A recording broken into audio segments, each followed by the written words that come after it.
Yo, happy Monday, man. I am excited to get on for just a minute, man. I've not done a live in forever, man. I ain't done a live in a minute. And so, I owe you guys a couple lives, man. The Lord's been talking to me, sharing so much over the past several weeks, and I have to admit, I'm guilty of costing you some strong revelation, man. I miss you. I owe you some great insight, some great wisdom, because the Lord's been giving me stuff, and I've just not taking the time to stop and share it. I've been grinding, man, been on it. So I wanted to stop today and give you this good stuff because this is right on time and it's really gonna help some folks.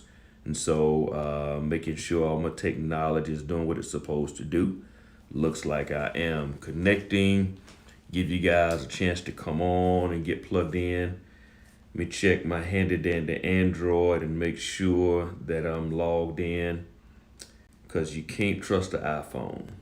Never go to battle with an iPhone. If you got to go into a fight, go in with an Android so you know you come out on top. So, bam, bam, bam. Check this handy dandy Android and see if I'm connecting. It looks like I'm live. I'm live and in living.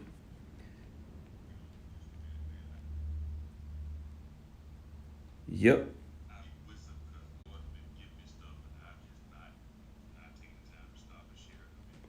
All right, so I'm on. My Android says I'm on. So if Android says I'm on, I'm on. Let me give you guys this, man. This is gonna be so dope.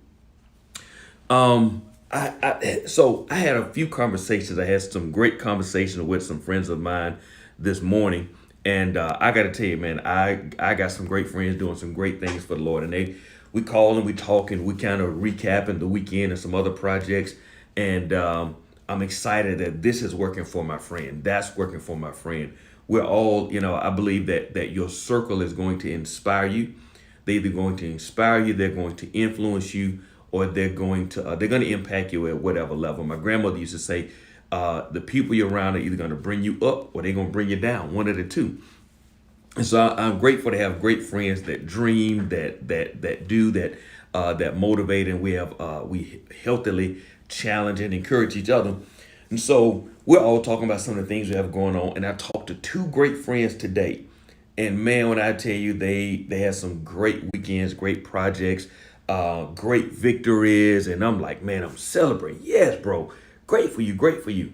Well, and I'm really honest at celebrating my friends' victories.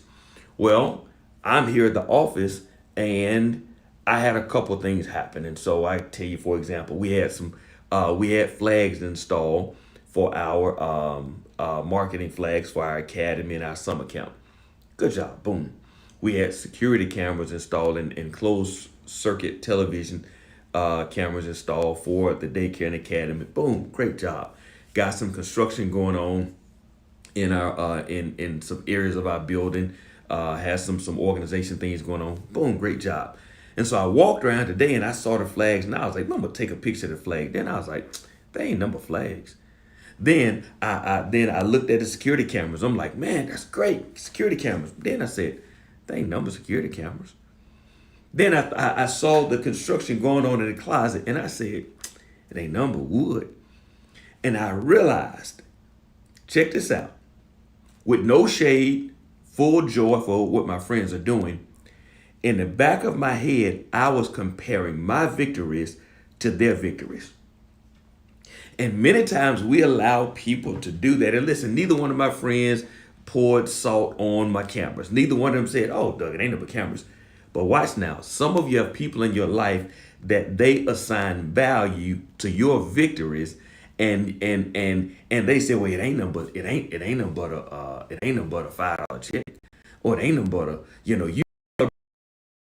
you're celebrating the steps that you're making, but the people around you, they ascribe value to your victories and cause you to not celebrate your boy, downplay the things that God is doing in your life. And just because it's not a Maserati, or just because it's not a Benz, and your victory, you got a Mitsubishi, or or you got a Buick, you think that it's not as valuable. Don't you ever allow people to assign value to your victory. And I know people do it because they don't realize they do it. And they'll give a testimony. They say something like, well, it's just a little testimony. Wait a minute. Anything God does, anything God does in your life is divine. Anything God does in your life is supernatural, regardless of the size. So that's why people say you're waiting on a big manifestation to say how good God is. But the fact that you opened eyes, that's a miracle. The fact that you're alive is a miracle. But if you don't watch it, you will allow your victories to be defined and be valued by people around you, and that is a trap and it's a trick that you must war against, so you don't of the great things God's doing in your life. Why is my internet buffering? My internet is buffering. My internet is buffering. And so this is what I want you to be conscious of, and I hope you're getting this. Don't let people or your own perception devalue your victories. Are you hearing what I'm saying? If you're gonna overcome this, and you are, and some of you just have to be bold enough to just tell folks, don't talk about my stuff like that. People say it all the time. Your little sheep, your little victory. No, no, no, don't talk about my car. Y'all know I drive a '97 Dodge Ram pickup truck. Not because I got to, because I want to. I don't got to. I get to. That truck relaxes me. It's an older truck. When I get in it, I ain't going over 50 miles an hour. I get in and I'm not pressed by time, and I just cruise. I need that for my own personal mental health and well-being, because when I'm in that truck, you don't run me. I'm not distracted by stuff. I'm going to take my time. I need that to mentally decompress. Well, you got folks who want to talk about your truck. Listen, that little old truck, don't talk about my truck. That's my truck. It's precious to me. God gave me that truck. I got a testimony behind that truck. And so I'm not going to let you redefine my truck because of what you drove. You got it? Check this out. If you're going to protect your peace and continue to celebrate what God is doing in your life, you have to, number one, understand your season. This is going to help you, listen, celebrate your steps and not get salty about other folks. You can enjoy your life and not be envious when you learn to stop assigning value and letting people assign value to your victories. You're going to be able to enjoy your life and not be envious of other people's lives when you can learn to stop adding value and allowing people to ascribe value to your victories. You got to understand your season. Understand the season that you're in. The Bible says that you will prosper in your season. You cannot prosper listen, you got to know the season of your life.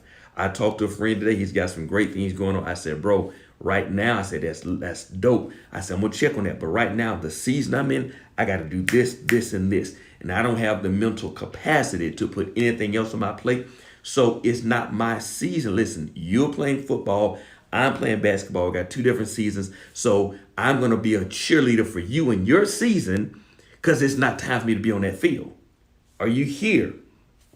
You got to know what season you're in. Some of you are in prep season. Some of you are in perfecting season. Some of you are in pushing season. You may be pushing other people. And so you got to know your season, because when you know your season, you're not intimidated. Tom Brady ain't be like, oh man, I ain't win this. I didn't get a touchdown. It ain't your season, bro.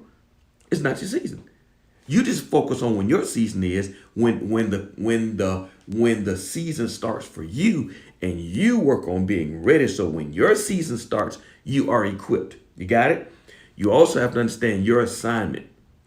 Not just your season, your timing, but what is your assignment? What are you called to do? Because you may not have the same assignment as other people.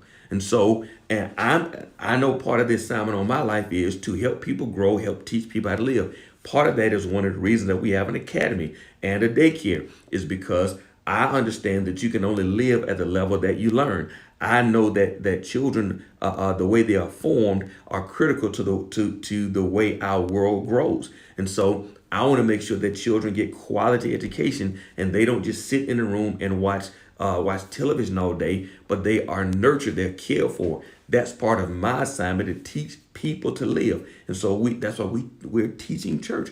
Our academy is critical to that.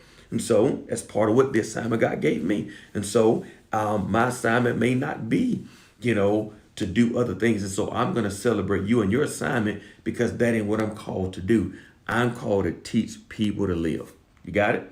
And so I understand my assignment. So I'm going to celebrate those who do this. I celebrate people that have other missions. And so part of my assignment, again, I know I'm a three-trick pony, man. I teach people to grow in their faith, their families, and their finances. And so you may not see me on a political arena. It's not my assignment.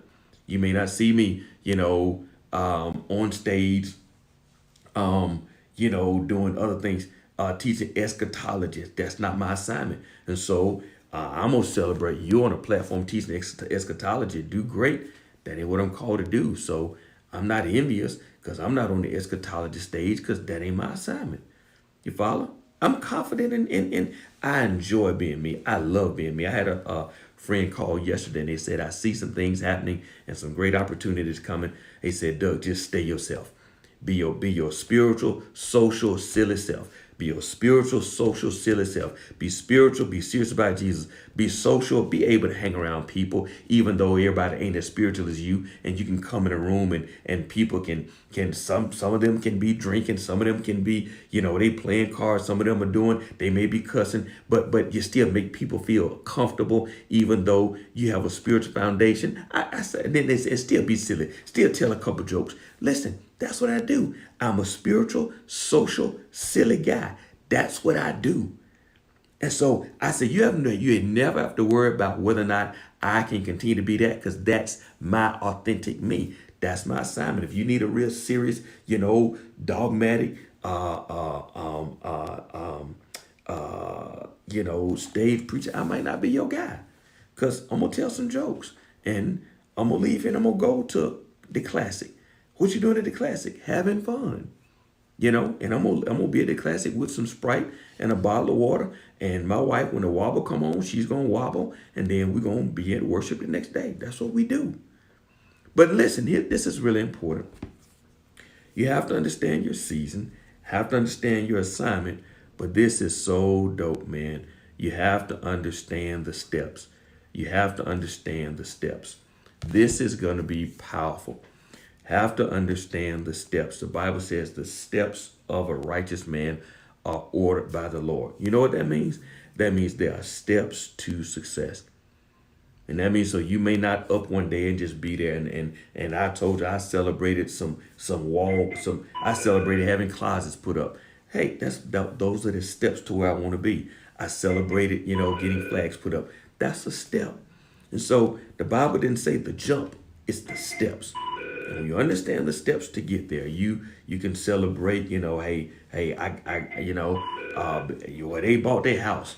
Well, you didn't buy a house. Your credit went up 30 points. That's your step. Those are the steps to buying a house. They got married. Well, you ain't married, but you and your boyfriend broke up. Hey, that's a step. Part of the step of marrying the right person is getting rid of the wrong person. And so I'm telling you, man, understand and appreciate the steps. It's steps to this, man. But hey, I just want to encourage you, man. Don't allow people to ascribe value to your victories. Be you. Operating your season, operating your assignment. Live out the steps and, hey, enjoy your life. God bless you, man. I'm getting out of here. Holla.